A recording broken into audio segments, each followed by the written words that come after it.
لله نحمده ونستعينه ونستغفره ونعوذ بالله من شرور أنفسنا ومن سيئات أعمالنا من يهده الله فلا مضل له ومن يضلل فلا هادي له أشهد أن لا إله إلا الله وحده لا شريك له أما بعد الحمد لله ألف بيننا وألف بين قلوبنا وأصبحنا وأمسينا بنعمة الإيمان وبنعمة إخوانا. ثانيا صلاة وتسليما على نبينا محمد صلى الله عليه وسلم الذي هو أسوتنا وقدوتنا إلى يوم الآخر. Alhamdulillah, Bapak-bapak dan Ibu yang dirahmati Allah Subhanahu wa taala, jamaah salat maghrib salat jihad yang dirahmati Allah Subhanahu wa taala. Semoga Allah Subhanahu wa taala memberikan keberkahan, keluangan waktu dan keistiqomahan kepada kita dalam rangka beribadah dan senantiasa taat kepada Allah Subhanahu wa taala, dan tentunya ittiba kepada apa yang disunahkan Rasulullah sallallahu alaihi wasallam. Alhamdulillah ala segala nikmat dan hal, segala sesuatu kebutuhan yang diberikan Allah Subhanahu wa taala kepada kita yang tidak mungkin kita hitung jumlahnya dari hari ke hari, dari semenjak kita dilahirkan atau berada di muka bumi ini sampai kita meninggalkan wafat di akhir hayat kita nanti, maka itu merupakan nikmat Allah Subhanahu wa taala dan patut kita syukuri minimal dengan mengucapkan setiap waktunya alhamdulillah ala kulli ni'matillah. Salawat serta salam kepada uswah dan qudwah kita baginda Nabi Muhammad sallallahu alaihi wasallam yang merupakan manusia yang paling mulia di atas permukaan bumi ini, menjadi suri tauladan kita semua yang tentunya mengharapkan syafaat dari beliau nanti di yaumul hisab, di yaumul hazan, di hari pertimbangan Allah Subhanahu wa taala. Tidak ada yang mempunyai kewenangan dan tidak ada yang mempunyai kekuasaan selain dari Allah Subhanahu wa taala. Mengharap daripada syafaat dari baginda Rasulullah sallallahu alaihi wasallam, dan tentunya dari syafaat-syafaat yang mana di antaranya Al-Quran yang kita baca, lalu anak-anak yang saleh dan salehah yang kita didik, dan begitu juga dengan amalan-amalan yang kita lakukan semasa hidup di dunia. Bapak dan Ibu yang dirahmati Allah Subhanahu wa taala, pada kesempatan di pekan yang lalu kita membahas tentang berbagai macam daripada air yang tentunya air-air yang sudah kita bahas sudah memasuki kepada air terakhir musta'mal, yang mana air musta'mal ini adalah air yang kemarin kita sudah jelaskan yang bekas dipakai, apakah boleh dipergunakan untuk bersuci kembali, dan tentunya ini menjadi bagian daripada masyarakat kita. Ada kewaspadaan atau kekhawatiran air musta'mal itu tidak bisa dipergunakan. Tetapi ya di fikih mazhab yang empat, di mazhab Syafi'i itu mengatakan air musta'mal atau bisa dikatakan diterjemahkan adalah air bekas cucian atau bekas mencuci muka atau bekas yang dipakai untuk bersuci, itu masih bisa digunakan di dalam bersuci. Dan ini hadis ini diriwayatkan oleh Abu Daud radhiyallahu anhu, Abu Hurairah radhiyallahu anhu pernah, saya kita ulang sedikit, menceritakan bahwa dirinya berpapasan dengan Rasul, langsung digandeng dengan Rasulullah, ya. Seketika itu langsung beliau diajak duduk bersama. Di sela-sela itu langsung Abu Hurairah meninggalkan Rasulullah. Apa yang dilakukan Abu Hurairah? Ternyata beliau sedang junub, ya. Jadi sedang junub, ya, lalu mandi junub, ya, mandi besar, mandi bersih. Lalu seketika itu Rasulullah mencarinya, terheran kok tidak ada nih Abu Hurairah, tadi baru berpapasan digandeng diajak duduk. Seketika itu langsung datang Abu Hurairah, langsung ditanya oleh Rasulullah, ya Abu Hurairah, apa gerangan yang menyebabkan menghilang dari sampingku tadi? Kemana engkau? Lalu Abu Hurairah mengatakan dan menjawab, aku tadi sebenarnya sedang junub ya Rasul. Lalu sejenak meninggalkanmu, mandi, mensucikan diri. Aku tidak suka berdekatan dengan sementara aku tidak bersuka berdekatan denganmu, kau makhlukmu yang suci. sementara engkau tidak dalam keadaan suci. Maka Rasulullah SAW mengatakan dalam hadis, Subhanallahi innal mu'minina la yanjis. Ya, Maha suci Allah, kata Rasulullah, ya, orang mukmin, orang yang beriman itu sesungguhnya tidak pernah yang namanya bernajis. Gitu ya. Hatta orang junub saja, ya, itu kata Rasulullah SAW, kita ini semua suci, kita ini bersih, gitu ya. Maka ada dalil dari hadis ini, jika orang mukmin tidak najis, ya, orang mukmin tidak najis, ya, begitu juga dengan bekas bersucinya, ya, dia tidak akan najis.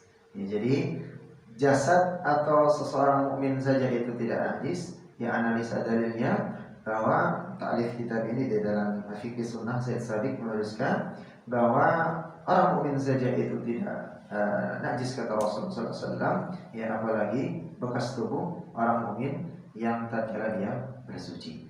Maka di sini Ibnu Munzir berkata, disebutkan bahwa ya Ali radhiyallahu anhu dan Umar bin Khattab, Abu Umamah, Thaha, Hasan, Al-Muqdan, Nakhfi di dalam sahabat menemukan pendapat tentang orang yang lupa mengusap, ya, kepalanya lalu mendapati jenggotnya masih basah.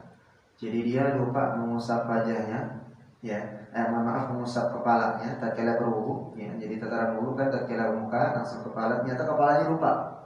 Nah, dia mendapati masih ada bekas wudunya, percikan atau buih, kayak buih begitu di jenggot nempel. Ya, tatkala itu nempel, dan ini langsung diriwayatkan oleh Ali radhiyallahu anhu, Ibnu Umar, Abu Umamah, orang yang dekat dengan Rasulullah SAW. Dia menemukan ternyata tatkala dia lupa mengusap kepala, ya, ternyata di jenggotnya ada sisa bekas wudu itu sedikit nempelnya.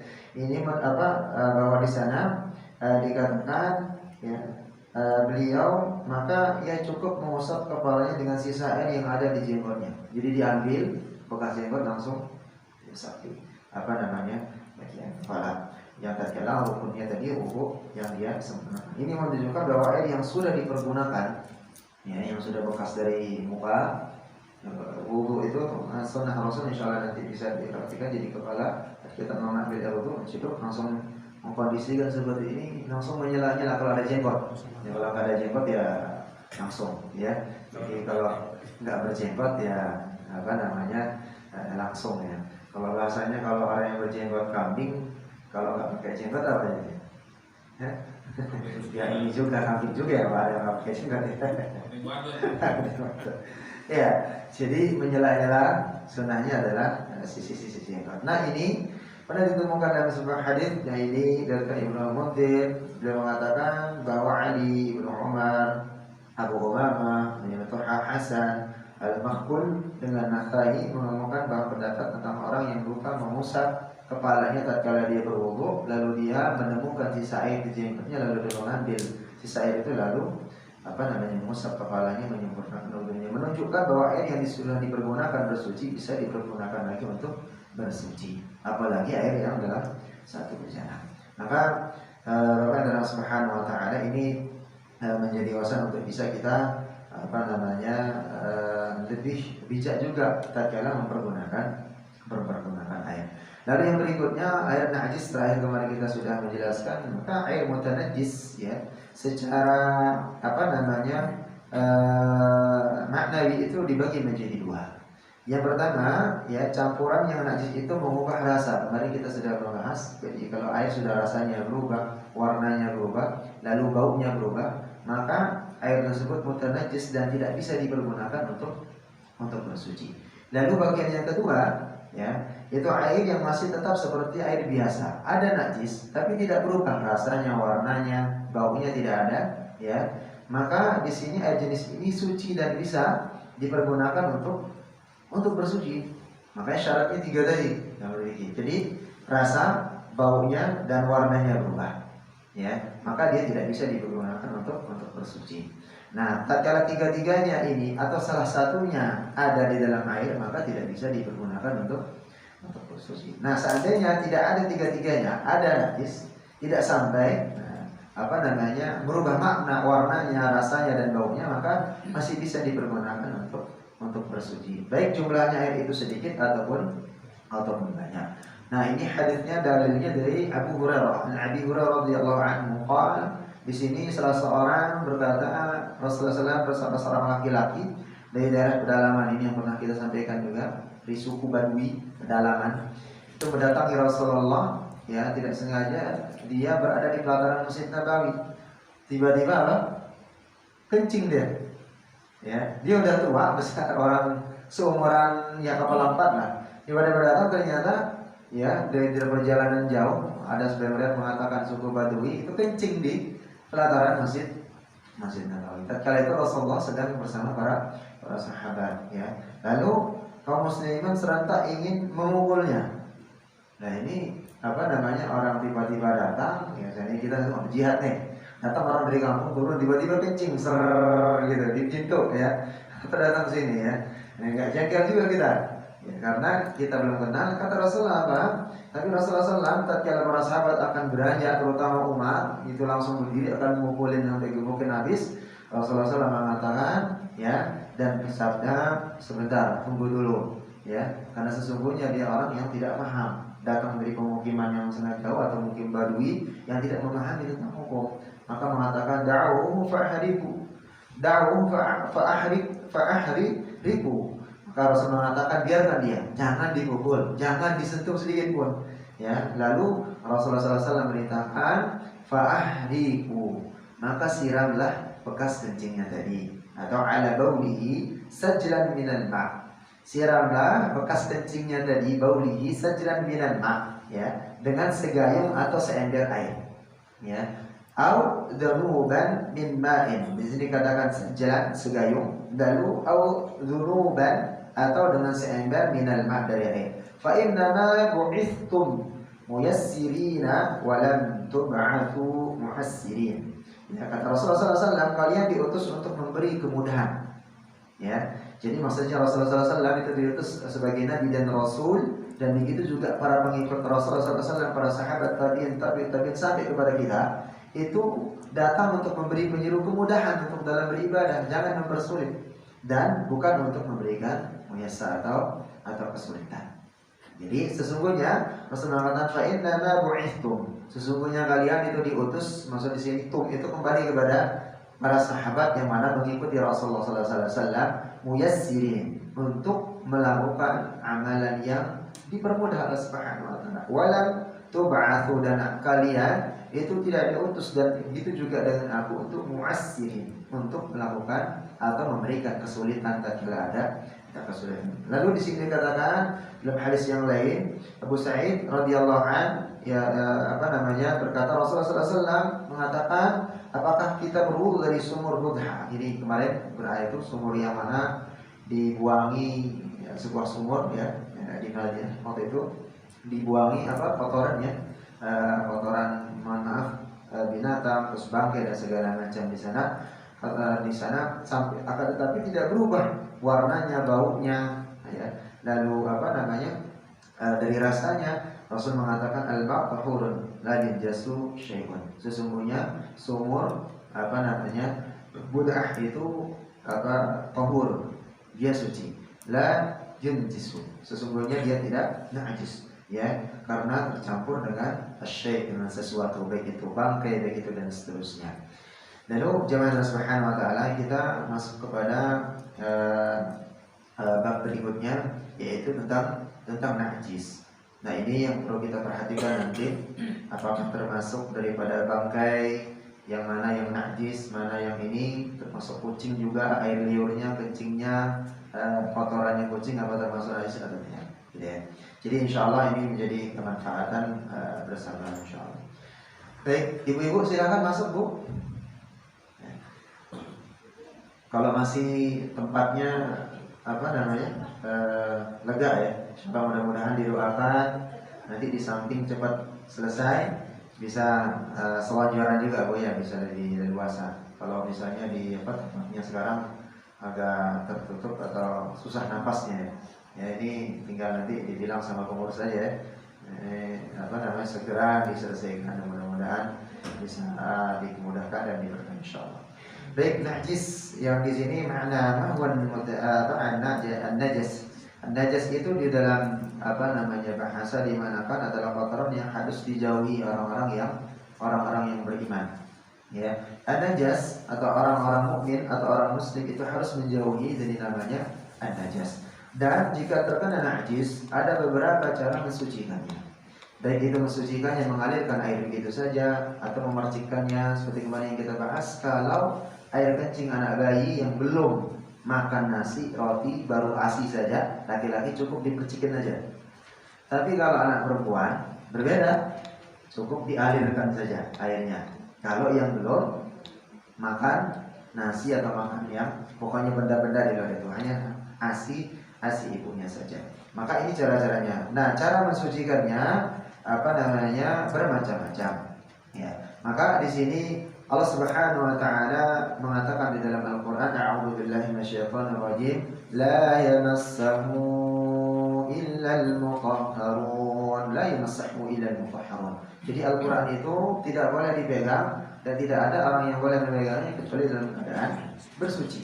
Karena memang kita seorang muslim ini dalam kondisi bersuci, maka itu akan lebih mulia tatkala kita baik nanti tatkala ada orang yang iseng mau mengisengi kita dengan mengirimkan tenun dan seterusnya, tatkala kita dalam kondisi berwudu, maka itu akan bisa menolak bala. Begitu juga tatkala terjadi kita nyupir naik kendaraan motor dan segala macam dalam kondisi bersuci, dalam kondisi sudah membaca doa atau mungkin tilawah sambil naik kendaraan bermotor ataupun kita nyupir mobil, insyaallah Allah Subhanahu wa taala akan melindungi. Terjadi kecelakaan sering terjadi, akan tetapi tidak jarang Allah Subhanahu wa taala akan melindunginya. Mungkin mobilnya sampai hancur atau motornya sampai banyak, tapi orangnya enggak apa-apa. Begitu berjalan saja. Maka itu adalah kemuliaan yang diberikan Allah Subhanahu wa taala bagi orang yang senantiasa menjaga kesucian dan Al-Qur'an. Teringat dari kasus atau kisah yang kemarin nyata ya, yang Ahad Fantastis yang mudir atau pimpinan pesantrennya Mas Abror, tempatnya Pak Bun, kebetulan kakak kelas saya di pondok ya, beliau hafidz Quran, dosen UI juga, imam besar di UI, Masjid UI ya di Depok. Nah, itu dihantam kemarin yang mungkin seperti Bapak lihat viral beritanya di perlintasan kereta api Depok, yaitu sampai terseret sekian kilometer, mobilnya hancur, remuk semua ya, kereta api kok. Tempes langsung ketarik ke pinggir, alhamdulillah ke pinggir, tidak sampai bawah. Hancur semua, tapi beliau keluar langsung dari mobilnya, langsung loncat, tidak ada luka sedikit pun. Ya, jadi tidak ada luka sedikit. Itu secara Allah Subhanahu wa taala melindungi ahlul Quran. Ya. Jadi beliau langsung takbir tatkala dihantam naik kereta, Allahu Akbar, terguling sampai terseret depan mobil hancur, udah enggak berbentuk mobil. Beliau langsung keluar dari rumah begitu saja, enggak ada kejepit kaki, enggak ada dan seterusnya, langsung loncat dari mobil. Itu subhanallah. Jadi menjadi sebuah memang harus kita seorang muslim memang harus menjaga wudu. Kalau wudu habis wudu ya batal wudu lagi. Lalu ada fadilahnya di sana. Ya, kita untuk menjaga salat sunnah wudu 2 rakaat. Usalli sunnatul wudu'a rakaat ini lillahi ta'ala. Ya, jadi enggak apa-apa. Selesai wudu enggak apa-apa, batal wudu lagi, salat sunnah lagi. Ya, karena salah satu untuk melunturkan menghapus dosa-dosa kita yang lalu. Ya, kalaupun kita misalnya di mazhab lain tidak mengqadha salat ya, salat yang mohon maaf di SMP, SMA kita sudah balik ya, sudah mimpi basah yang laki-laki, perempuan sudah menstruasi gitu ya. Ternyata waktu SMP SMA masih bolong-bolong tuh salat, bahkan enggak pernah salat gitu kan. Ya, kira-kira sekarang ini kita mulai hijrah nih. Mulai udah mau nikah mungkin salatnya udah rapi. Kalau dulu SMP mungkin wah, salat lewat ini sampai mas senang nongkrong masih ini dan seterusnya. Maka Allah Subhanahu wa taala mengampuni segala dosa yang sudah lalu tatkala kita jahiliyah, tidak memahami atau tidak mengerti, belum paham. Maka untuk kehati-hatiannya di mazhab Syafi'i kita perbanyak salat sunnah untuk menggantikan salat kita yang dulu tanpa harus mengqadha. Kita ada pendapat yang mengatakan seperti itu. Ada yang mengatakan harus diqadha.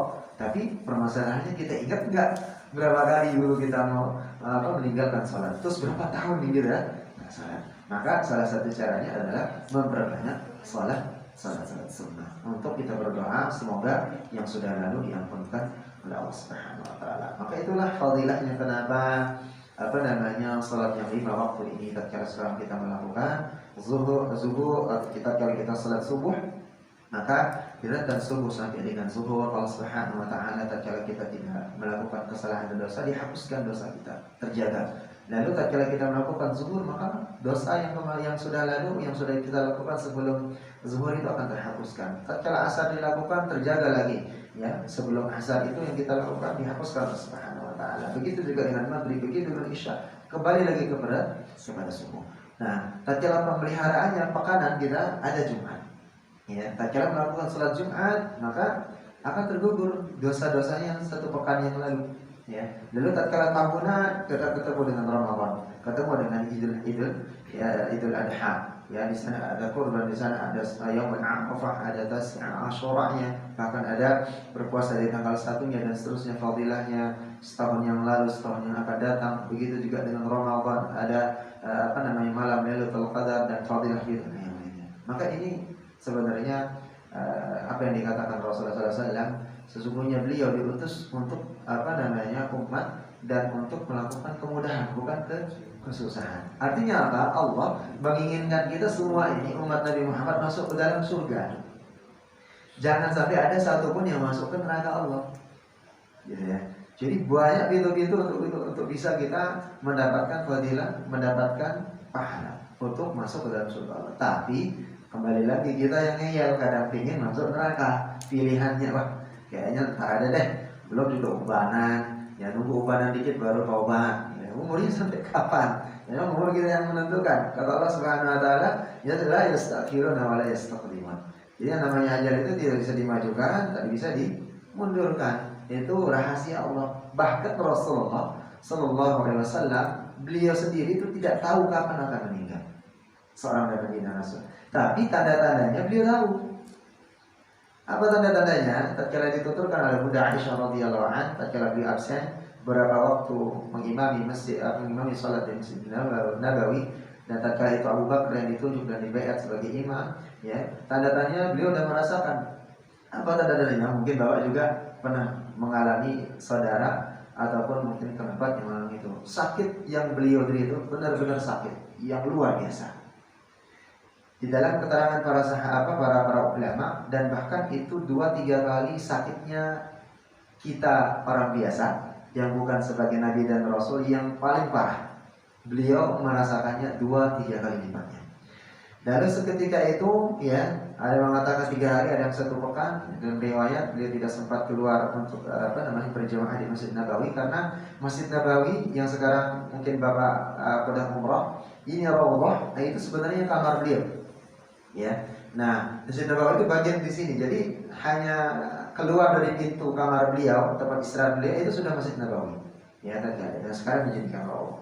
Sebenarnya Raudhah itu tempat kita bukan salat, perbanyak salat sunnah, berbanyak berdoa di sana.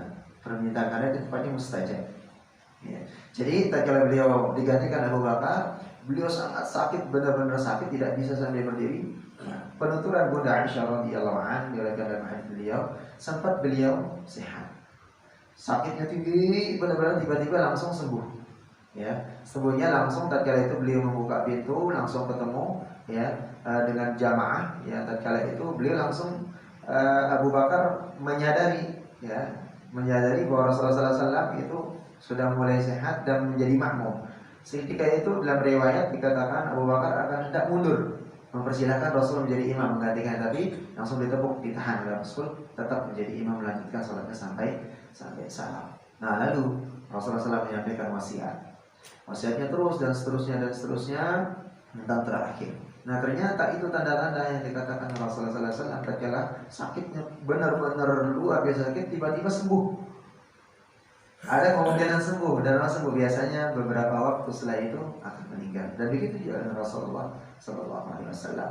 Tidak jauh dari tadi kesembuhan itu, ya, beliau sembuh, ya, para sahabat sangat gembira dan seterusnya.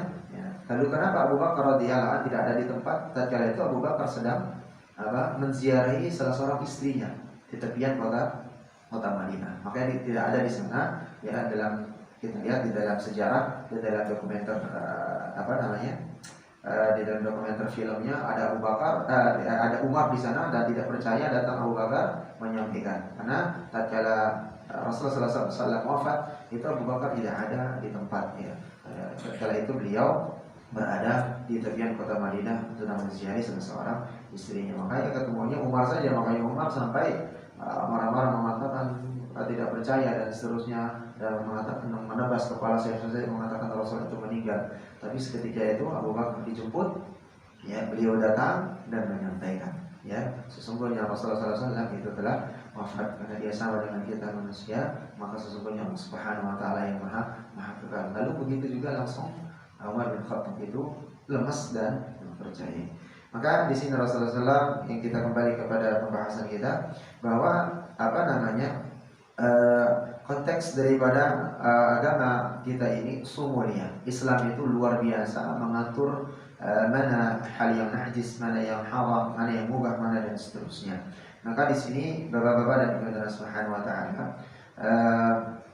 di dalam hadis Rasulullah SAW sampai mengatakan at-tahawwur syatrul iman. Ya, ini Rasul mengatakan bersuci adalah sebagian daripada iman. Ya, jadi penting sekali bersuci itu.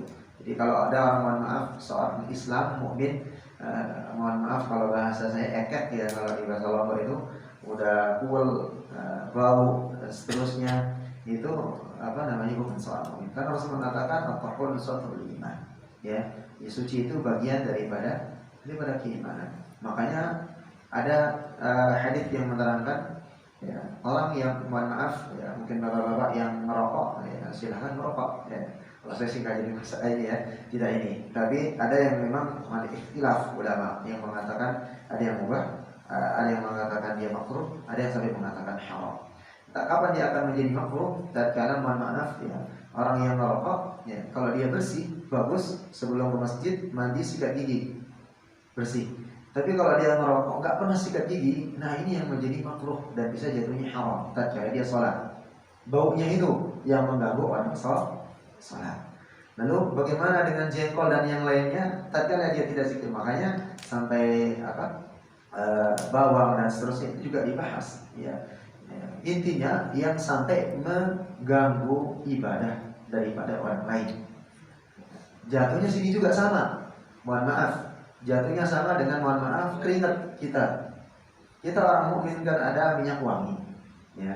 Ya memang sunnah di umumnya untuk kita naik ke masjid, atau naik Jumat, ataupun kita pergi kemana-mana meminyak wangi. Beda tatkala kita naik kereta, naik bis, ya udah keringetan, bawa harum dan seterusnya. Ya, itu justru menimbulkan sesuatu yang tidak nyaman bagi orang lain. Maka itu kan jatuhnya kepada makanya harus bersih. Seorang muslim itu harus, ciri-ciri orang muslim itu atau beriman kepada Allah, mukmin itu tahur, bersih. Tahurun syatrul iman kata Rasul. Karena suci itu bagian daripada iman. Lalu macam-macam daripada najis, ya. Aqsamun najas kata Rasulullah di sini itu ahli kitab saya mengatakan pertama bangkai. Ya, ada bangkai yang bisa dimakan, ada bangkai yang hukumnya najis. Ya, ini dibagi menjadi dua, ya. Dan tentunya satu dalil yang perlu kita yang kita angkat di sini dikatakan mana kategori bangkai, ya, binatang yang mati tanpa proses penyembelihan dan menyebut nama Allah Subhanahu Wa Taala, maka itu disebut dengan bangkai. Jadi matinya tanpa disembelih dan tanpa menyebut nama Allah Subhanahu Wa Taala. Nah begitu juga dengan misalnya orang jagal, ya, tatkala kurban tidak ada dia mengucapkan bismillah minimal, ya, lalu dia menyembelih, maka itu menjadi bangkai. Begitu juga di dalam fikih dzabhah atau fikih sembelihan. Tatkala salah satu dari urat yang harus dipotong itu tidak terpotong, maka dia menjadi bangkai. Tatkala misalnya terpotong dibiarkan, ya, lalu nafasnya sudah tidak ada, ternyata masih ada urat satu yang tertinggal antara urat tenggorokan makan dengan urat nafas, ya. Salah satunya tidak terpotong, maka dia tidak sah dan dia menjadi bangkai, gitu ya. Apalagi dua-duanya, ya. Jadi ini yang perlu kita juga, insyaallah nanti kita bahas tentang dzabhah, ya. Lalu diantaranya juga memang sunnahnya harus menajamkan pisau. Kalau bisa sekali sekali jalan, ya sekali jalan ke depan itu sudah terpotong dua-duanya. Ya. Jadi tidak sampai menyakiti. Ya. Jangan sampai juga ngasah pisau di depan kambing atau di depan sapi, ya ngasahnya di depan dilihatin, waduh ini ya. Ya konteksnya itu juga akan mempengaruhi daripada kesehatan daripada tadi. Gitu ya. Jadi tidak menyiksa sebelum dia. Lalu berikutnya hadisnya ma quti'a minal bahimati wa hiya hayatun fahuwa mayyit. Ini hadisnya dalilnya Abu Daud At-Tirmidzi riwayatnya. Bagian tubuh yang terpotong dari binatang, ma quti'a minal bahimah. Bagian tubuh dari binatang yang terpotong wa hiya hayatun, ya, yang masih hidup. Bagian tubuh yang terpotong dari binatang. Misalnya Pak Pri motong kaki daripada kambing. Kambingnya hidup, kakinya dalam diambil, ya. Wahiyah haya, dan kambingnya hidup, masih hidup nih, atau ayamnya masih hidup, diambil kepalanya dong, masih tetap hidup gitu misalnya gitu ya. Ya. Fahuwa mayyit, maka potongan itu dihukumi sebagai bangkai. Gitu ya. Misalnya contoh, ya, motong bagian kakinya ayam doang, bismillah, potong gitu kan. Ayamnya masih hidup. Dapat paha ipin-ipinnya misalnya kalau bahasa ini sama lain, maka hukumnya mayyit. Dia tetap menjadi hukumnya bangkai karena tidak sesuai dengan prosedur penyembelihan. Yang tadi dari tenggorokan tadi dia ngambil bagian daripada dagingnya, gitu ya. Lalu di sini berkenaan dengan bangkai, maka di sini ta'rif kita fiqh sunnah itu mengatakan pengecualian bangkainya, ya. Bangkai apa? Bangkai ikan dengan bangkai belalang, ya. Ada pengecualian dua ini berdasarkan hadis dari Ibnu Umar radhiyallahu anhu. Ibnu Umar ini adalah anaknya Umar bin Khattab. Sebagian beliau adalah sahabat yang banyak meriwayatkan hadis dari Rasulullah SAW. Apa kata Rasulullah SAW dari hadis Ibnu Umar? Uhilla lana maitatani. Dihalalkan bagi kita itu dua bangkai. Wadamani, dan dua darah. Amal maitatani, adapun dua bangkai itu adalah falhutu wal jaradu. Yang pertama yang dihalalkan bagi kita bangkai ikan, dan yang kedua wal jaradu, yaitu yang kedua adalah bangkai daripada belalang. Wa amad damani fal kabdu wat tahadu, dan adapun dua darah, ya, yang dihalalkan itu adalah hati dengan limpa, ya, hati dengan limpa. Jadi hati itu kalau dipotong, ya dia memang isinya darah semua, ya, karena gumpalan daripada darah. Lalu limpa itu apa, Pak? Tahu limpa? Hah? Yang dari sapi, yang potong kemarin, yang bagian keumuman itu, dan biasanya di sampingnya hati, limpa, paru, barangnya kan. Terus ada jantung, ya. Nah, termasuk jantung itu juga itu berdarah kalau kita potong gitu kan. Ya, dia bagian daripada kesatuan dari ini. Ya, jadi itu bagian. Nah, yang jadi masalah, ya, yang jadi masalah terkadang termasuk daripada yang harus kehati-hatian kita, yang senang makan paru, ya. Yang paru, ya. Apakah bagian daripada kesatuan daripada darah, ya. Nah, ini yang disebutkan dalam hadis ini adalah hati dengan limpa. Tetapi kalau dzabahnya memang menggunakan yang sudah sahih halal, maka semua kebagian daripada binatang itu halal untuk dikonsumsi. Lalu di sini hadis yang lain mengatakan dalam konteks yang kedua, ya, yang tadi pengecualiannya dua bangkai dengan dua darah, ya, ikan dengan belalang, lalu hati dengan limpa. Lalu bagian yang kedua bangkai binatang yang tidak berdarah mengalir seperti semut, lebah dan semisalnya, itu tidak najis.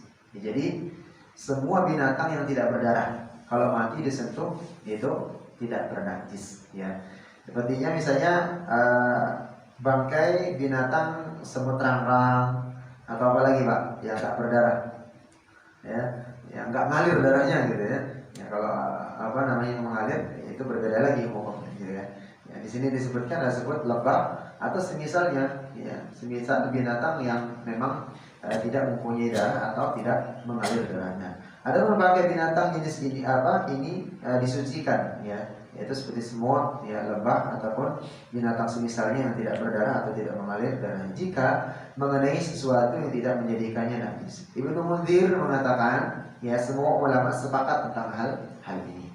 Lalu berikutnya adalah seperti tulang, ya, tanduk, kuku, rambut, bulu dan kulit bangkai. Tulang, tanduk, kuku, ya, kulit, ya, dari binatang, ya. Lalu bangkai binatang adalah kulit dari bangkai binatang itu suci, ya. Jadi tulang, kuku, bulu, lalu kulit bangkai dari binatang itu suci, kulitnya, ya. Karena ada hadis Rasulullah SAW mengatakan, ya, pernah para sahabat itu menemukan ontanya mati tiba-tiba, lalu dia hendak akan kubur. Lalu Rasulullah mengatakan, kenapa enggak ambil kulitnya? Karena najis, ya Rasul, sesungguhnya kulit dari binatang yang mati itu suci. Maka samalah. Itu biasanya yang dipakai kalau kulit orang-orang zaman dahulu itu untuk apa? Karpet, lalu menulis daripada apa yang dia dapat dari hadis, belajar dan seterusnya. Dan itu dari Zuhri mengatakan bahwa pernah berikan komentar seputar tulang bangkai dan tulang gajah. Ya, saya didapati sebagian ulama dahulu membuat sisir, ya, dan minyak, ya, sisir dan minyak itu dari tulang gajah. Jadi di zaman dahulu para ulama, ya, sahabat itu pernah Az-Zuhri beriakan dan mengomentari para ulama membahas tentang bahwa mereka itu sebagian besar membuat nyisirin rambut, ya, itu dari tulang gajah dan dari tulang itu juga membuat untuk minyak, ya. Jadi kalau itu di riwayat hadis langsung dari Bukhari, ya. Dari Ibnu Abbas berkata, seorang wanita mantan budak Maimunah radhiyallahu an, ya, diberikan hadiah seekor kambing, kemudian kambing itu mati. Nah, ini dari lain dikatakan kambing itu jangan unta. Ya, maka Rasul mengatakan, halan akhdatum ihabaha fadaba'tumuhu fantafaqtumu bih. Mengapa tidak kalian ambil kulitnya? Kata Rasul. Ya, lalu disamak agar bisa dimanfaatkan. Mereka berkata, kambing itu sudah mati atau menjadi bangkai, ya Rasul. Dia bersabda, Rasulullah mengatakan, inna ma'hurumu kullaha. Yang tidak boleh itu kalau dimakan. Ya, jadi kambing yang mati yang nggak boleh dimakan itu dagingnya, ya, nggak boleh dimakan bangkainya kalau tiba-tiba mati. Tapi kalau kulitnya boleh diambil, disamak atau dimanfaatkan dengan dipergunakan untuk yang lain. Baik, sampai sini ada yang bertanya? Belum kita masuk. Monggo. Kalau yang tadi yang masalah najis tadi kan disiram sudah dianggap suci. Cuman kalau yang kondisinya masih bau, biasanya ada bau pesing kayak gitu, gimana itu? Pipisnya anak bayi gitu, ya. Nah, yang ini harus kita perhatikan. Kalau kita di mazhab Hanafi ada kehati-hatian. Kadang kita tidak nyaman, walaupun syariat atau Rasulullah SAW di dalam fikih itu cukup dengan dipercikkan saja. Ya, kita yakin walaupun kita mengetahui tentang hadisnya, tentang dalilnya dan seterusnya, kita tidak nyaman. Ya, maka bolehkah dia disucikan berbau dan pesing? Maka lebih nyamannya memang harus dicuci, gitu ya. Tapi hati-hati dalam mencuci. Sebagian besar ibu-ibu yang memang berprofesi seperti itu, kalau ada najis yang bentuknya ada najisnya, seperti kencing anak kita misalnya yang sudah makan atau yang sudah balik, tiba-tiba misalnya mengajarin dia supaya berhenti pakai pampers sehingga pipis gitu di kasur, ya. Jadi itu harus dipisah, mana pakaian yang bersih tanpa najis, ya, dengan yang sudah bernajis. Lalu berikutnya dibersihkan dulu dari dari zat najisnya. Mohon maaf, seperti kotoran ada yang masih menempel di sana, itu harus dibersihkan dulu, dibuang. Jangan mentang-mentang pakai mesin cucinya sudah modern langsung bisa kering, Ustaz, langsung masukin, ya. Misalnya spray masuk baju di sana semua, langsung bersihin, semua jadi najis. Ya, hukumnya air itu najis yang dipakai untuk mensucikan baju yang dicuci yang tadinya suci itu menjadi najis. Jadi caranya adalah dihilangkan dulu zat daripada najisnya, dia mesti berbentuk. Tapi kalau sudah kering, kalau mau pesingnya saja, ya sudah kering dan tidak ada berbentuk, maka itu sebenarnya cukup dengan memercikkan atau dengan mengalirkan air saja.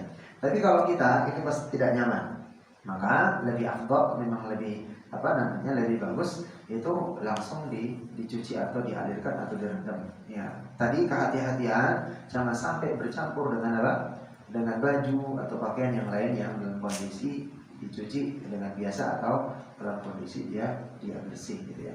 Nah, sama dengan kita mengambil hukum ya, nanti dibahas juga air liur daripada anjing dengan babi. Ya, begitu juga dia, mohon maaf, bukan air liur kotorannya, ya badannya saja berkeringat, dia kena air nih, bekas mandi misalnya, ya, air daripada babi ataupun anjing, ya ternyata tersentuh kita, ya tangan kita tersentuh gitu ya, maka harus mensucikannya dengan 7 kali air dan salah satunya menggunakan tangan. Seperti itu. Karena kenapa, nanti ada dalilnya sebelum kita masuk di sini, ada penjelasannya kenapa babi, anjing itu diharamkan memakan, karena memang dasarnya dia uhilla lakum maitata wa damu lahmal khinzir.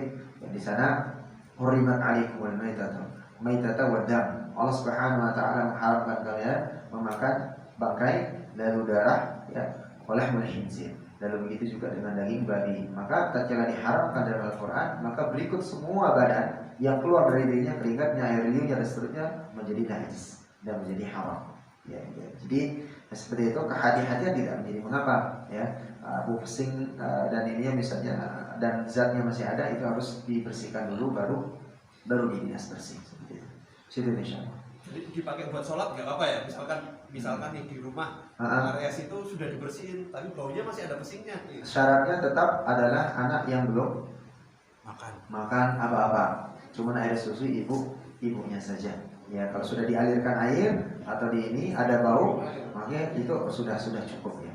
Tapi hati-hati ya, kembali lagi, karena di mazhab Maliki ya, kalau di mazhab Maliki itu kotoran burung ya, ya, begitu juga mazhab Maliki dengan Imam Hanbali, kotoran burung dan segala macam itu suci, boleh. Kalau ada ketemu di sana kita salat tidak masalah. Tapi di mazhab Syafi'i itu najis, gitu ya. Jadi kehati-hatian di mazhab Syafi'i itu memang harus kita benar-benar hati-hati ya, karena kekhawatiran. Sama dengan begini, kalau ibu yang pernah mengaji dengan kita, saya juga pernah menyampaikan, kita berwudu dengan istri kita ya, berwudu, sentuhan batal atau enggak? Syafi'i batal. Ya, batal atau enggak? Enggak batal ya. Ya, yang membatalkan itu apa? Ada kriterianya 3 ya. Yang pertama, dia bukan mahram. Yang dimaksudkan membatalkan itu adalah mahram senasab atau dari jalur saudara. Nah, kalau istri kita itu mahram tapi jalurnya pernikahan, tapi dia nasabnya berbeda gitu ya, maka di mazhab Syafi'i dia menjadi batal. Tapi kalau di mazhab Maliki dengan Hanbali itu tidak. Yang membatalkannya apa? Tatkala ibu sentuhan dengan bapak ada nafsu, ya, baru dia batal. Tapi kalau nggak ada nafsu, nggak batal. Gitu ya. Tapi kalau ada nafsunya, berarti batal. Gitu ya. Nah, sama dengan bagaimana dengan melirik istri tetangga, udah wudu nih, gitu. Ternyata ada nafsu. Nah, repotnya di sini. Kalau udah ada nafsu, istri tetangga pula, secara otomatis langsung balik. Nah, balik batal. Ya, walaupun nggak bersentuh batal gitu. Ya, makanya kalau di haji darurah ya, di Mekah dengan Madinah, karena orang sawah begitu banyak, harus menemukan tempat wudu ya agak jauh, maka sebagian besar kadang menggunakan mazhab Maliki. Nah, jadi tempat kita memang tempat bersuci dan seterusnya itu di dalam konteks fikih itu benar-benar kehati-hatian di mazhab Syafi'i. Begitu juga dengan kenapa fadilah orang tidak afdal walaupun dibolehkan kencing itu berdiri ya, tapi secara medis ternyata di mall kita ketemu kan nggak ada tempat kita akan duduk mau pipis gitu kan, bahkan disediakan cuma tempat berdiri sama ada tempat kalau tapi itu juga nggak ada cebok, nggak ada gayung gitu, kalau pakai tembak gitu ya. Jadi mau tidak mau ya berdiri juga gitu ya. Dan ternyata secara medis ya, kanker prostat itu sebagian besar timbul karena, mohon maaf bapak-bapak, nggak selesai pipisnya, karena sebagian besar pipis berdiri. Coba cek nanti di Zaidul Akbar atau beberapa, jangan Zaidul Akbar lah, dokter yang benar dokter, ya. Itu kan pipis yang tidak selesai, nggak bersih. Nah ternyata membersihkannya itu tatkala kita duduk pipisnya, itu luar biasa Islam. Duduk pipis benar-benar bersih dia, keluar semua caranya dan seterusnya gitu ya. Nah itu ada fadilah yang memang harus diperhatikan di dalam konteks kita cara dan seterusnya. Nah sama dengan hal kemarin kita membahas ya, kelihatannya sepele tatkala salat ya, tatkala kita salat Allah rukuk duluan, Allahu Akbar, sebagian ulama mengatakan batal salatnya gitu ya, apalagi dia lupa mengucapkan Allahu Akbar ya, takbiratul ihram.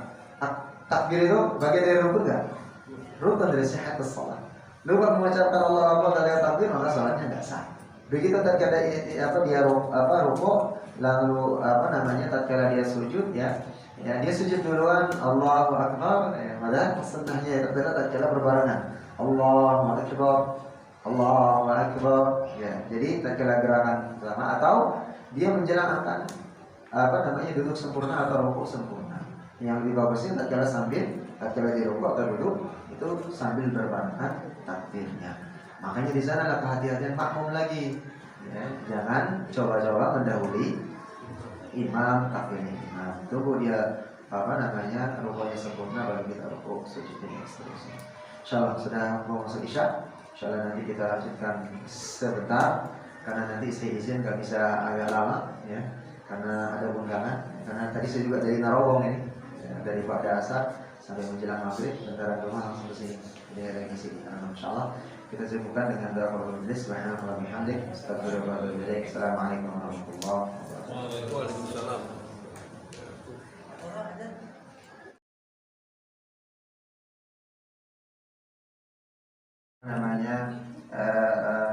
Ngambil manfaat daripada apa yang dilakukan oleh seseorang yang taat kepada Allah Subhanahu wa taala ini, bahkan dia tidak melakukan sesuatu amalan, akan tetapi amalnya sudah diterima Allah Subhanahu wa taala. Ya, kita ingat, mungkin bapak-bapak mudah-mudahan masih ingat atau pernah saya menyampaikan hal ini. Ya, salah seorang ulama yang bernama Abdurrahman Abdullah bin Al-Mubarak, ya, selepas musim haji ya seperti ini, dia keluar dari Makkah, ya, lalu seketika itu menyelesaikan haji, karena kecapean dari ibadah hajinya beliau tertidur. Ya, beliau tertidur, di sela-sela tidurnya itu beliau mendapati dua orang malaikat yang sedang berdiskusi.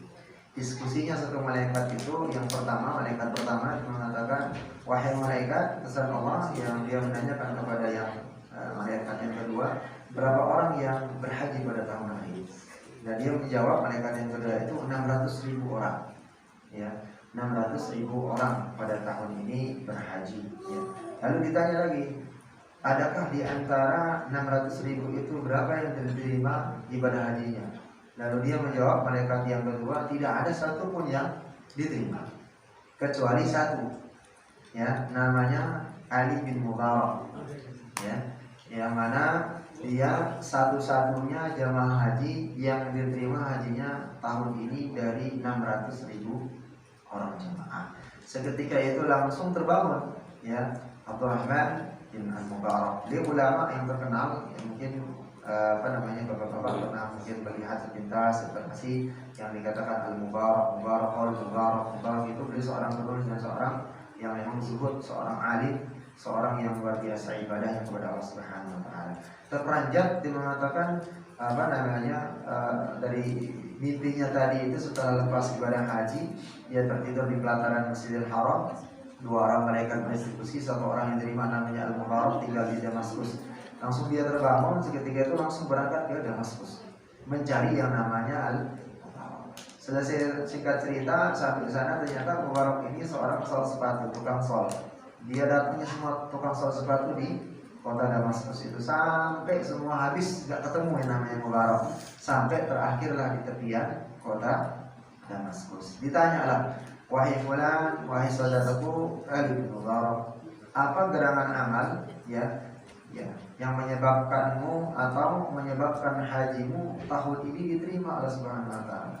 Mubarak seperti ketika itu terperanjat kaget, ya. Kok ibadah haji katanya. Padahal dia tidak pernah melakukan ibadah haji tahun ini. Gagal berangkat. Ya. Dia gagal berangkat sebabnya, ya. Setelah dia ditanya oleh Al-Mubarak penyebabnya apa dan seterusnya, dia kebingungan. Cari-cari amalnya nggak ada. Sampai dituntut terus sama Imam Al-Mubarak, ditanya terus dicecar penyebab, nggak mungkin nggak, karena aku bermimpi seperti ini, ya, sampai malaikat membicarakan namamu diterima sudah haji tahun ini dari sekian ribu orang, cuma kamu yang diterima. Kira-kira apa amalmu sehingga aku bisa mengikuti? Lalu dia teringat, ya, beberapa minggu yang lalu Abu yang menemukan atau berdampingan dengan bertetangga dengan seorang janda yang ditinggal meninggal suaminya. Seketika itu, sebelum itu aku mendapatinya yang tidak tahu sebelumnya, bau masakan dari mana kok harum gitu. Bau masakannya harum sampai nengok buka jendela, buka pintu, mendatangi tempat orang yang masak, ketok pintu. Assalamualaikum, waalaikumsalam. Keluar perempuan, ya, janda ini, ya, wahai saudara, apa yang hendak kamu masak sehingga kok baunya sampai ke rumahku gitu. Lalu perempuan janda ini mengatakan, sesungguhnya yang aku masak ini haram engkau makan, akan tetapi ini benda halal bagi kami, aku dan anak-anakku. Sesungguhnya aku janda, baru beberapa waktu lalu ditinggal meninggal. Loh, kok bisa haram bagi saya, makanya kok halal bagimu gitu. Lalu dia mengatakan, janda ini, sesungguhnya beberapa minggu ini dari sepeninggalan suamiku aku tidak makan, anakku gak makan kelaparan. Lalu nemui bangkai ayam di tengah jalan, diambillah, saya ambil lalu saya masak. Nah, itulah yang kamu hirup baunya harum masakanku. Maka masakan ini memang haram bagimu, akan tetapi halal bagiku dan anak-anakku. Itu fikih berbicara. Jadi kalau kita yang kecukupan dan seterusnya kita makan itu bangkai menjadi haram.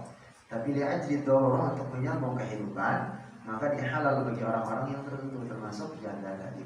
Seketika itu langsung Al-Muwaffaq pulang ke rumahnya, ngambil tabungan hajinya yang sudah dia kumpulkan sekian belas tahun, dikasihin semua sampai dia rela harusnya tahun ini berangkat. Gara-gara tadi, ya, itu menjadi pembincangan di langit para malaikat bahwa Al-Muwaffaq diterima ibadah hajinya tanpa pergi haji ke Mekah.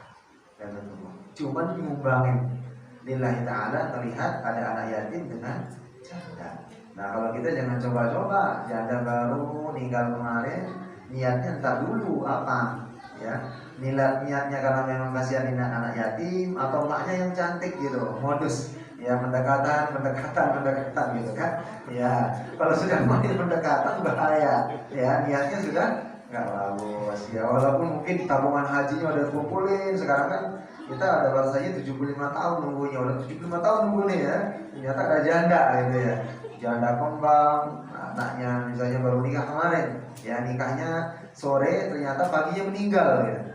Nikahnya sore, ya, pagi-pagi meninggal misalnya, ya. Baru mungkin lagi mau berhubungan, ternyata tiba-tiba suaminya kaget meninggal gitu kan, ya. Jadi benar-benar belum diapa-apain nih. Nah, lihat tabungan udah haji 75 tahun nunggu gitu kan, udah dikumpulin. Yang ngelihat itu misalnya karena kasihan, ya, motifnya nggak tahu, mungkin karena memang tawakal gitu kan, tapi ternyata modusnya berbeda, ada pendekatan gitu. Iya, repot juga, berarti tidak diterima juga karena modus sudah niat tidak sesuai. Maka ini hal yang berbeda. Ya, ternyata dengan amalan itu Al-Muwaffaq diterima hajinya tanpa dia berangkat. Maka ini ada diajri darurah seperti bangkai dan seterusnya, itu bisa dikonsumsi bagi orang diajri darurah dalam kondisi darurat seperti polisi atau tentara, ada dakutan, tidak ada menemukan sesuatu hal yang bisa menyambung hidup, maka halal baginya hal yang haram, gitu ya. Karena asal muasal semua hukum itu adalah halal sampai ada dalil yang mengharamkan. Ya, sama dengan tadi, ya, kewaswasan kita, misalnya ada bayi, sekira, tapi kalau ibu-ibu lebih memahami, biasanya kencing bayi yang belum makan sesuatu itu tidak kesing, tidak bau. Yang bikin dia bau itu karena kita sudah makan bermacam-macam makanan, itu yang bikin dia kesing, ya. Makanya kalau makan jengkol malam ini terus pipis nanti nggak bau. Nah besoknya kalau bapak sudah tidur, besoknya baru di kamar mandi akan berbau. Menyebabkan dia makruh, menyebabkan dia akan menjadi makruh ya tadi baunya itu yang membuat orang tidak nyaman dan seterusnya, maka itu yang menjadi makruh. Yang sama halnya, mohon maaf ya, sama halnya dengan konteks bahwa nanti yang bagian kedua ini ya, setelah bagian daripada bangkai itu ada darah. Nah, ini berkaitan dengan ibu-ibu. Begitu juga percikan, bekas kita luka, bagaimana hukumnya kalau kita ini ya, nanti kecuali dia sudah kering. Kalau sudah kering itu tidak ada hukum, maka itu boleh. Akan tetapi kalau dia masih mengalir dan seterusnya ya, maka tidak boleh, maka dia menjadi najis, tidak boleh melakukan ibadah. Kecuali ada pengecualian lagi. Nah, ada hadis yang disebutkan oleh para sahabat ketika perang Tabuk dan beberapa Rasulullah SAW, bahkan Rasulullah dan para sahabat itu sholat sambil berdarah-darah, ya, kaki dan segala macam kena panah itu sambil darah mengalir. Di dalam fikih kalau darah yang mengalir yang sampai basah itu kita sholat tidak sah dalam kondisi normal. Tapi berbeda dengan hadis darurat, dalam kondisi darurat ya, perang dan seterusnya, dalam hadis Rasul sampai ada yang mengalir darahnya sampai segar dan seterusnya, maka itu tidak mengapa. Maka ini menjadi pengecualian. Nah, sama kehati-hatian kita juga tatkala mengkonsumsi makanan, yang mana makanan itu yang tadinya dia halal bisa menjadi makruh dan bisa juga menjadi haram. Penyebabnya apa?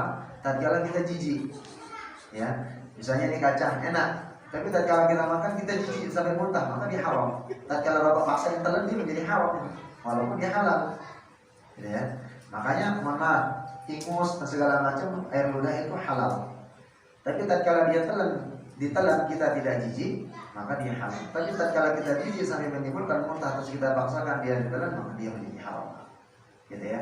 Nah, jadi ada kondisi yang menyebabkan dia menyebabkan beda. Nah, pesan terakhir juga buat ibu-ibu gitu kan, yang biasanya tergoda dengan mangga, terus daun pepaya, daun singkongnya tetangga seperti itu.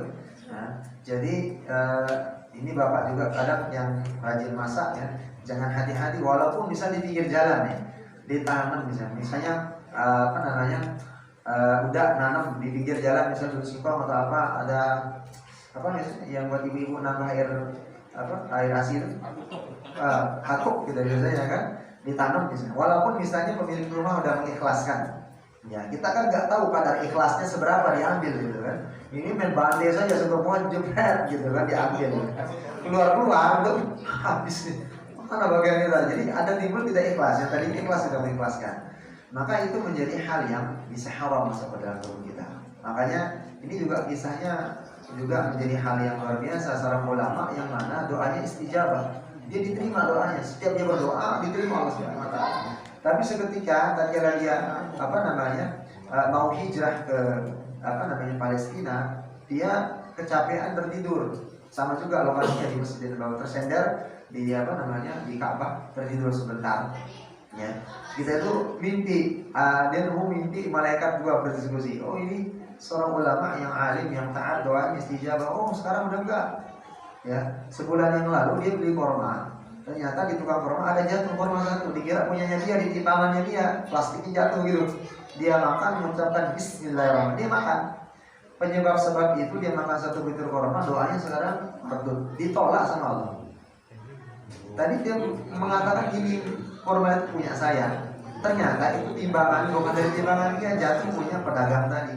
Ternyata pedagang itu tatkala dia balik mau minta ridho satu korma itu sudah meninggal. Ternyata punya anak 11. Yang gantikan satu itu saya sudah ridho ikhlas katanya. Saya sudah mengikhlaskan satu korma yang kau makan sebulan yang lalu. Tapi saya punya 11 saudara, 10 lagi yang belum mau minta izin. Lalu datang minta izin dari jauh rumahnya itu minta izin satu butir korma. Lalu bagaimana hukum kita orang jual kacang nih? Bang, beli kacang berapa? Bungkus 10.000. Nyobain boleh ya? Ya, abangnya ikhlasin 5, bapak nyebut 15. Berarti yang 5 itu nggak ikhlas gimana hukumnya? Dia menjadi haram. Biasanya dukuh, Pak. Yang sama dengan dukuh dan yang lain. Tadi abangnya minta berharap bapak beli 2 kilo. Udah nyobain banyak nih. Ternyata dia setengah kilo. Gondok dia. Berarti ada sesuatu yang dia tidak ikhlaskan di sana. Yang tidak ikhlas itu menjadi, nah mohon maaf, itulah mohon maaf, seandainya bapak ya ketemu dengan anak, mohon maaf anak kita bisa satu saat nggak jujur sama kita, atau mohon maaf ketika lagi kita nasihatin juga dengar mengulangi lagi kesalahannya, itu kita harus introspeksi diri. Ya Allah, kita harus nanti jangan nyalahin anak. Udah kasih makan apa ya? Apa ada yang sunat atau ada yang haram yang masuk ke dalam anak kita? Gitu ya. Jadi sebagus apapun pendidikan yang kita misalnya sediakan anak, kuliahnya nanti SMP, SMA, pesantren bagus nih. Ternyata tatkala dia bayi sampai dengan SD tidak dididik dengan agama yang baik, hati-hati. Gitu ya. Karena dasarnya itu masa emasnya itu tatkala dia bayi sampai dengan kelas 6 SD. Nah masuk SMP udah mulai prioritas pertama, udah mulai coba temennya nyoba ini sesuatu yang gak baik. Oh lo gak bangun lo, yaudah toh, baru enak, namanya dalam ada seterusnya. Namanya anak muda nyoba. Tapi kalau kita sudah bekali dari SD anak kecil, dari kecilnya di rumah bapaknya sholatnya bagus, nyontohin ke musola, ke masjid, tilawah dan seterusnya. Mohon maaf tidak pernah bertengkar, walaupun bertengkar sembunyi di kamar, nggak kedengeran sama anak. Hati-hati, anak masih kecil, umur-umur yang anak kita yang sekolah itu melihat, mendengar, merekam, langsung tahu hafal, gitu ya. Wah na'udzubillah, jangan sampai kejadian yang pernah kejadian beberapa tahun yang lalu Pak, di Pesona, disebut ya di Pesona ya. Itu ada anak yang mohon maaf mencabuli anak di bawah umur, sama-sama anak. Pernah bapak dengar nggak? Masa nggak pernah? Itu udah running kemarin, tapi udah beberapa tahun yang lalu Pak polisi ya, Pak Cibong itu ternyata osing anak itu ngaku karena masih kecil polos, baru kelas 4 SD. Yang disabuli baru anak TK D perempuan. Penyebabnya apa? Sering melihat ibu bapaknya berhubungan, nggak sembunyi-sembunyi, nggak nutup pintu. Itulah makanya perlunya kita anak perempuan lagi kalau sudah ada, kalau bisa kamar berbeda. Jadi sering dia beberapa kali melihat orang tuanya berhubungan dan itu dia praktikkan sama teman mainnya. Berbahaya. Makanya dalam Islam itu sudah diatur. Anak sudah mulai balik 10 tahun, yang perempuan 9 tahun kalau bisa sudah mulai bisa ibunya dari bapak dan ibu. Kalau bisa sama ibunya perempuan, bapak sama bapak, kalau kamarnya kurang. Kalau rezeki kita lebih, di rumah luas, silahkan dibikinkan kamar masing-masing. Gitu. Jadi itu menjadi karena syaitan itu kan terus akan memberikan ini. Makanya konteksnya menjadi hal ini. Sama dengan ibu-ibu ya. Dengan lihat kan konteksnya kita sesama mahram terdulu, mahram sesama ibu, bukan nasab. Langsung buka jilbab aja sesama ketemu jeples gitu. Boleh enggak? Di dalam syariat itu sebenarnya tidak boleh karena sudah memperlihatkan aurat. Ya teman senam, teman SD atau ini gitu kan. Sama-sama perempuan buka jilbab jepres, buka gitu saja gitu kan. Secara hukum sebenarnya tidak boleh karena sudah memperlihatkan aurat. Ingat mahram bukan mahram nasab. Apalagi teman mahram dia sesama an-nisa, tetap ada batasannya gitu ya, ada batasannya. Makanya ibu konteksnya lebih sebenarnya. Maka saya setiap pengajian ibu-ibu saya harus banyak hati-hati memberikan masukan kepada ibu. Karena potensi ibu-ibu ya, itu tatkala mohon maaf bapak tidak mendidik dengan baik di rumah, itu aib bapak bisa terbongkar semua di luar. Karena setelah mama ibu-ibu kalangan antara anak TK, antara anak SD bisa kelompok saing. Yuk kita makan dulu di bakso di ayam yamin kolam renang, udah ngumpul sambil kan anak ntar lagi jemput jam 10, ntar lagi udah ngumpul tuh. Udah mulai ada yang mohon maaf, yang mulai gibah, suami gue kok gini banget. Sampai mohon maaf ada yang menceritakan bagaimana suaminya lemah, disuruh kerja suami ini segala macam, udah terbongkar. Padahal sejelek-jeleknya suami, ada nggak ada kerjaan, malasnya luar biasa, itu tidak boleh ibu-ibu mengumbar kepada teman.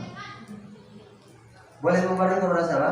Kepada ibunya atau kepada orang tuanya. Itu curhatnya ke sana. Sedekat apapun, itu nggak boleh, hukumnya haram. Si istri itu. Makanya tujuan istri itu luar biasa menjaga kehormatan suami anak dengan keluarga.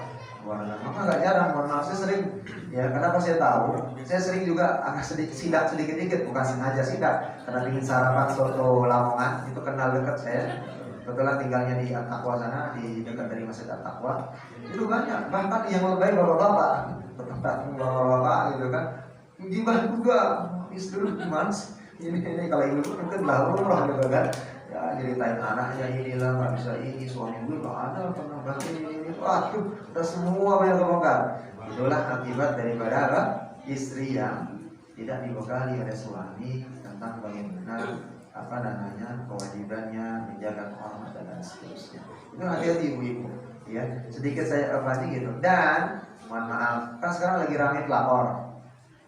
Gak jarang pelapor itu nikung dari teman sendiri, karena dari tadi buat suami itu juga katanya suami gue dibunuhin terus ini bla bla bla bla bla bla, tahu nomor suami dari temennya, nanti udah catat, udah mulai curhat, ya, kena sama suami sendiri ya.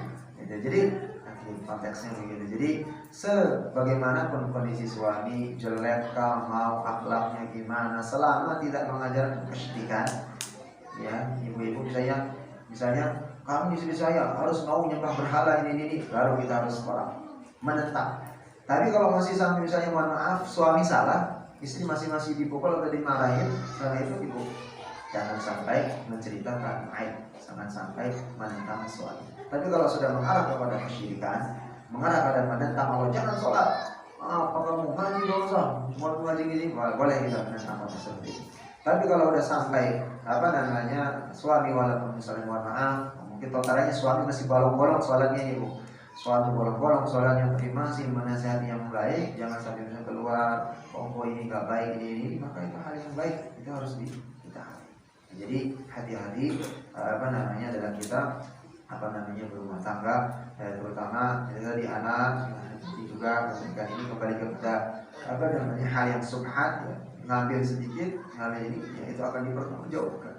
Nah bisa saja mungkin sekian banyak mungkin yang pernah kita ambil, kita nggak nyadar, itu asbab doa kita tidak diistijabah Allah. Itu yang menyebabkan mohon maaf ada barang subhat yang masuk ke dalam perut istri kita, anak kita, yang menyebabkan istri kita ngeyel, nggak percaya sama kita.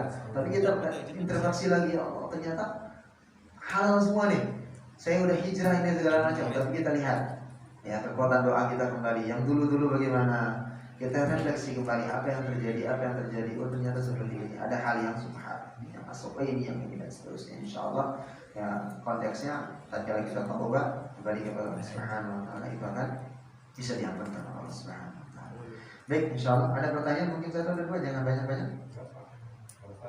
Cukup persilakan. Yang suci dan menjadikan air laut itu bisa buat juga. Gimana? Air laut bisa wudhu atau enggak? Baik. Ya, kata Rasulullah SAW, hillu maitatuhu, ya, hillu maitatuhu wal ma'. Jadi air laut itu halal bangkai yang berasal dari laut, yang memang hidupnya di laut ya tidak di luar tempat ya, itu halal bangkainya dan airnya suci, mensucikan ya. Jadi air laut itu apa namanya suci, bisa untuk bersuci. Jadi ada yang lain? Ya. Pertanyaan untuk mewakili semua ya. Jadi apakah yang dinajiskan dari anjing Pak itu apa? Pak, dari bulunya atau air liurnya aja atau apanya? Karena kan kalau ini kan kita kadang kena hembusan, kita kadang ke kampung yang masih ada usia dini.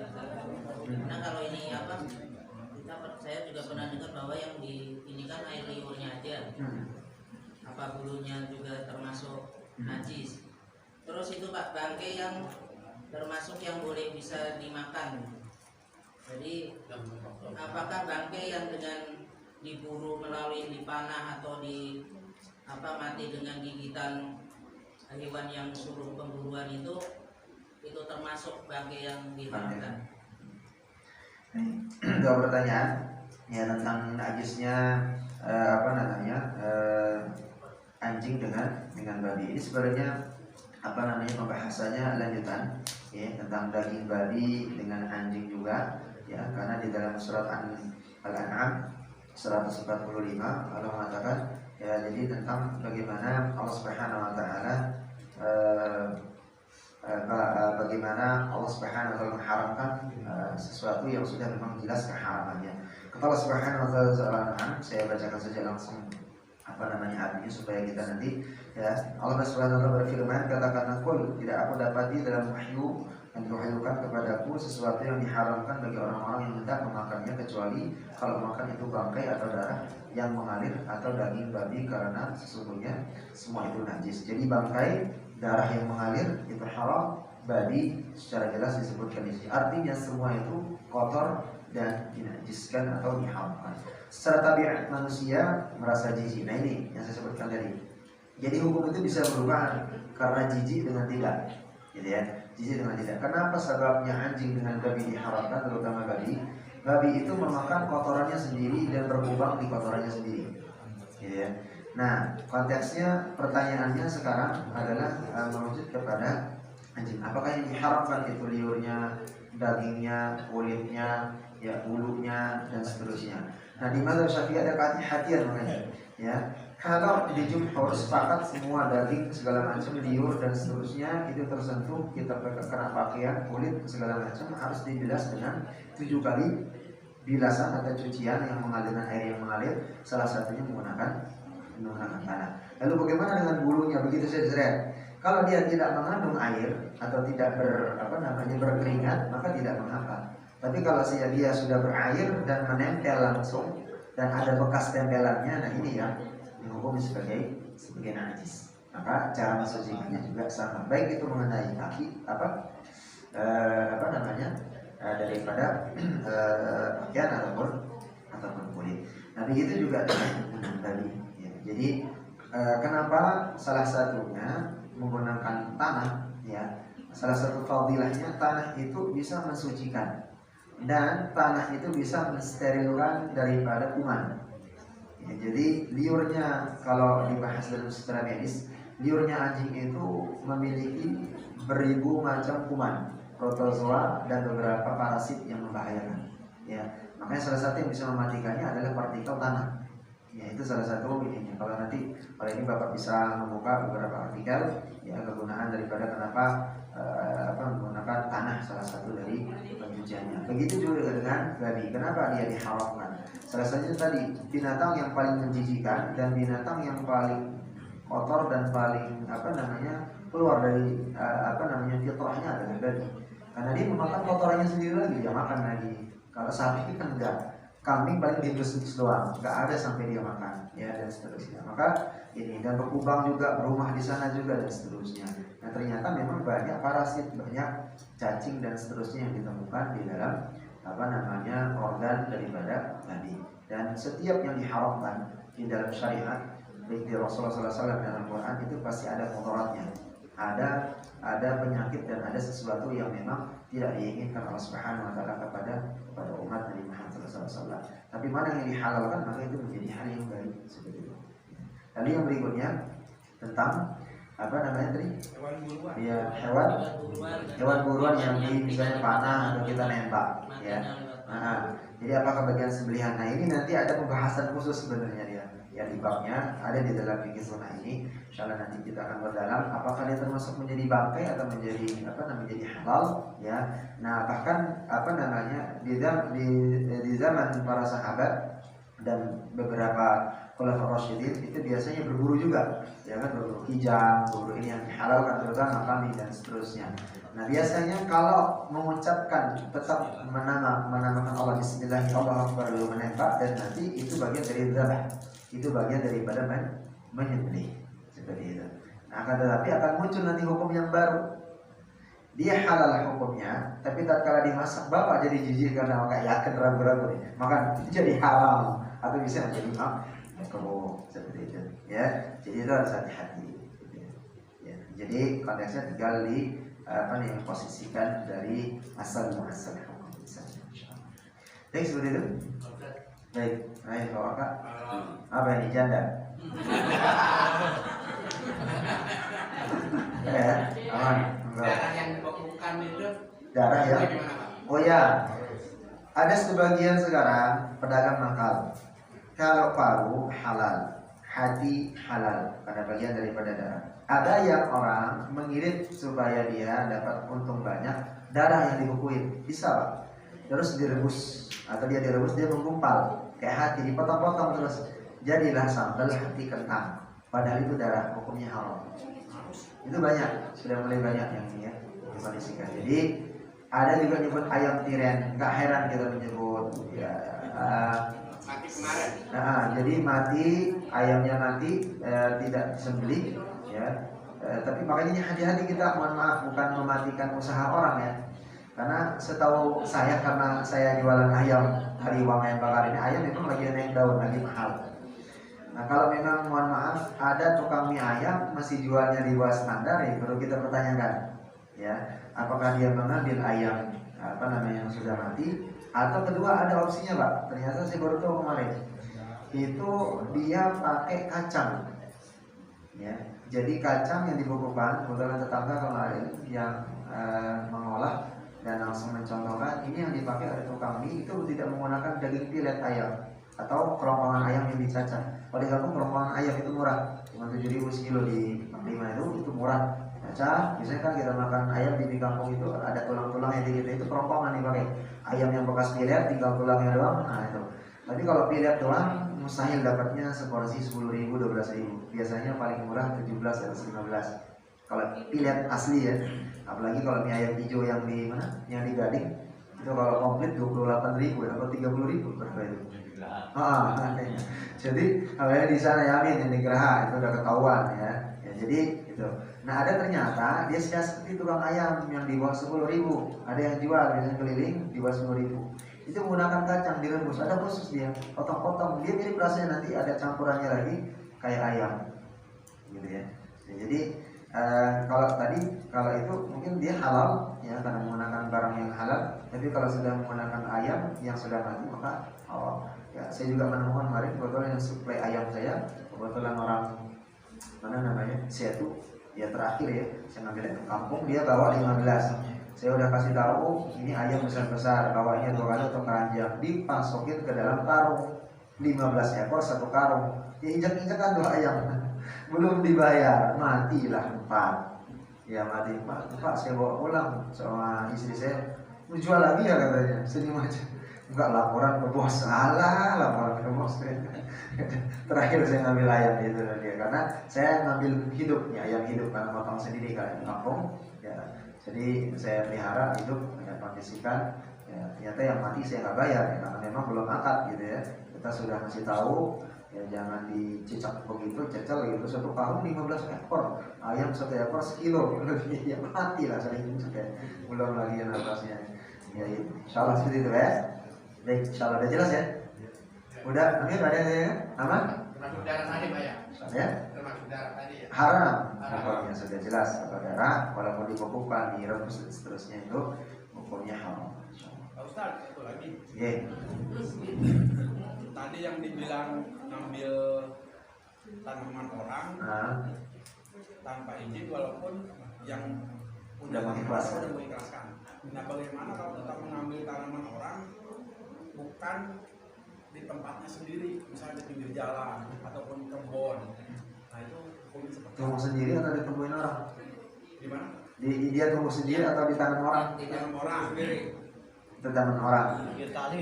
Ya, untuk menghindari daripada subhat. Subhat itu barang yang remang. Ya. Jadi di antara halal, haram, di antara kita keraguan-keraguan, karena alladzi yuwaswisu fi sudurin nas, itu selalu berbisik ya di dalam telinga dan hati manusia.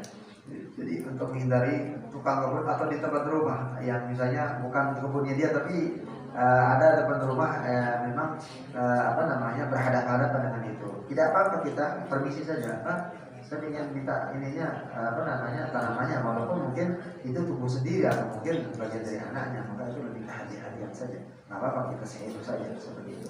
Ya, jadi walaupun berapa kali, contoh misalnya mangga, kita ambil aja siapa yang mengambil halal, ya jambu misalnya, siapa aja yang lewat dihalalkan sudah, yang punya nggak apa-apa, nggak perlu izin. Ya, pas dia ngomong seperti itu, ya kan? Pada hari itu, lah kita tidak tahu 2-3 hari lain cekcok sama istrinya lagi nggak mood gitu kan. Itu kita ngeyel gitu, dia lagi kelahi, baru selesai kelahi, belum kelar gitu kan, minta mangga atau jambu ya, nggak ada jawaban gitu kan, yang biasanya ramah dan seterusnya. Maka kehati-hatian nggak apa-apa, hello saja ya. Tetap kita harus izin, walaupun misalnya udah diizinkan berapa kali, minta mangganya Pak, ya sudah ya, enggak punya tanamannya dan seterusnya. Itu hati-hatian saja. Beda dengan tanaman yang tumbuh sendiri kayak misalnya Berbeda. kita ngarit lah, itu kan ngarit, Iya. ngarit di ladang, itu boleh itu. Kuningan ya, kuningan. Itu hal yang berbeda kalau sudah tumbuh sendiri. Ya. Jadi akan tetapi kita akan kena deliknya kepada adab atau apa namanya tatanan keramaan. Karena sebagian kalau kita ngarit misalnya ini rumput liar, ya tanah orang, tapi ada orang yang mengklaim, gitu kan, rumput gue jangan diarit gitu, kan gue yang ngeliatin dari kemarin sampai dia dari tumbuh dan seterusnya. Sebenarnya kalau hukumnya dia halal, tapi keteteramaan ya jadi halal, jangan sampai berbuah jadi perkelahian aja gitu saja. Ya kalau tinggal dikompromikan atau didiskusikan, mau bagi berapa dan seterusnya. Itu bro, pada warga jangan ngambil syukur. Kalau pernah ada yang mengatakan kalau tanaman bagian dari pohonnya ada menjulurkan pertama itu gimana? Itu halal. Jadi begini, mangga masuk ke pekarangan kita ambil tanpa izin sebab hukumnya halal. Kalau di jalan Itu sudah halal. Kalau ke jalanan untuk masuk umum punya, tanpa izin sebenarnya sudah halal. Ya. Jadi kalau yang nggak ngerti itu gimana? Nah, itu yang jadi masalah tadi saya sampaikan. Kalau orangnya tidak mengerti, tidak ngaji, tidak tahu hukum fikih, nah tadi itu yang kita perlu sehilo. Kan kita seorang muslim yang misalnya orang yang mukmin beriman, memang mendahulukan silaturahim. Walaupun itu ada hak kita, dia haknya dia, tetap minta izin. Kalau memang nggak dikasih, udah bersabar. Ya mangga seberapa sih sekilo gitu kan? Sampai daripada barang yang mau naik atau celurit kan, repot kita. Tinggal beli aja di Gading ya. Semahal-mahalnya paling 30.000 sekilo udah enak ya. Iya, apalagi gitu. Dia sengaja pak, itunya batang ditarik. Gitu. Itu hanya biar pengalaman saya. Tapi kan hukumnya udah jatuh halal, awalnya tarik aja kan. Itu syukur orang.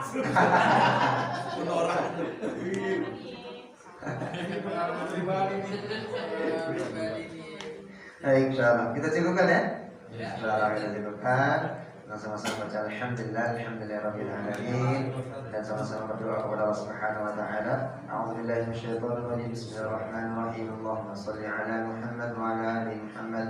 Allahumma ighfir lana dhunubana wa dhunuba walidina. Allahumma ighfir lana dhunubana. Allahumma ighfir lana dhunubana wa dhunuba walidina. Kita hadapkan di depan kita muka kedua orang tua kita yang masih hidup ataupun yang sudah meninggal. Semoga Allah Subhanahu wa taala memanjangkan umur yang masih hidup, yang angkat penyakit yang sudah mati, dan yang meninggal diberikan keberkahan kuburnya, diberikan rahmat dan riyadhil jinan. Allahumma ighfir lana dhunubana wa dhunuba walidina warhamhum kama rabbawna sighara ya arhamar rahimin. اللهم اجعل لنا وأهلنا من أهل القرآن. اللهم اجعل لنا وأهلنا وأولادنا من أهل القرآن يا أرحم الراحمين. اللهم يا أرحم الراحمين ارحمنا يا أرحم الراحمين في هذا الليل يا ذا الجلال والإكرام. اللهم إنا نسألك الجنة الفردوس نزلا ونعوذ بك من سخطك والنار. اللهم اجعل القرآن نورا في أسراتنا. اللهم اجعل القرآن نورا في قلوبنا يا مقلب القلوب ثبت قلوبنا على دينك. ثبت قلوبنا على دينك. ثبت قلوبنا على دينك يا أرحم الراحمين. ربنا آتنا في الدنيا حسنة وفي الآخرة حسنة وقنا عذاب النار والحمد لله رب العالمين. السلام عليكم ورحمة الله وبركاته.